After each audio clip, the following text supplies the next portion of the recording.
Matino akong tao, matino akong politiko.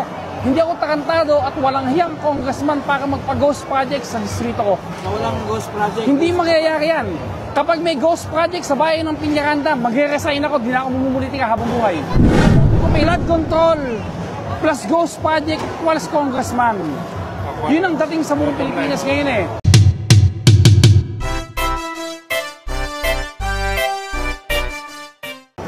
Request kami. Picture. Ay, kita. Sige. Yung ba, nakakita mo yung sa Peñaranda? Alin? Yung sasabi ni Joey ng Bicol doon? Sinong Joey? Ni Mayor. Ano sabi? Yung may 50 million daw na parang ghost doon? Parang hindi ako naniniwalang kayang sabihin ni Mayor Joey yun na may ghost. Sa likod. Parang ayokong paniwalaan. Nagpa-interview siya. Nag-interview kanino? Nagpa-hotel. Alam mo boss kasi, sasabihin ko sa inyo, flood control plus ghost project plus congressman. Yun ang dating sa buong Pilipinas ngayon eh.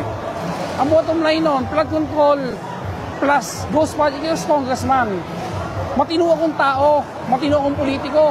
Hindi ako tarantado at walang hiyang congressman para magpa-ghost project sa distrito ko. Na walang ghost project. Hindi mangyayari yan.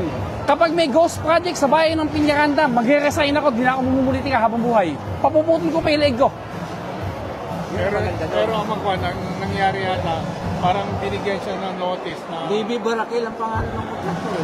97% complete. Pina-inspect daw niya, hindi niya makita. Pero nitong huli, pinagmamadali rin ang pagawa. Sino may sabi? Si Joey.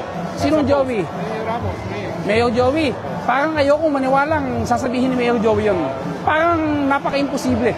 Pero sinabi niya, kaya kong sabihin sa inyo, matino akong politiko.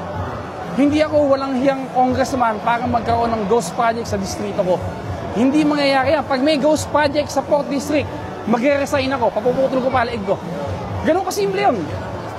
Hindi tayo masamang tao para gumawa ng ganyan. Pero of all people, sa lahat ng mayor na kaibigan ko sa buong Pilipinas, parang hindi ako makapaniwalang sasabihin ni Mayor Joey yun. Yun lang, ala na. Baby Barakil ang pangalan ng contractor.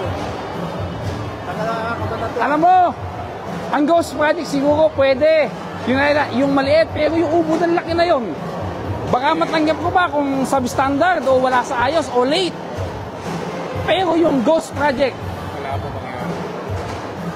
dami na nga tumatawag sa akin yan. Mga tao, mga mayor sa iba't ibang bayan, nagmamalasakit. Huwag kayong mag-alala, walang ganyan dito. Sige.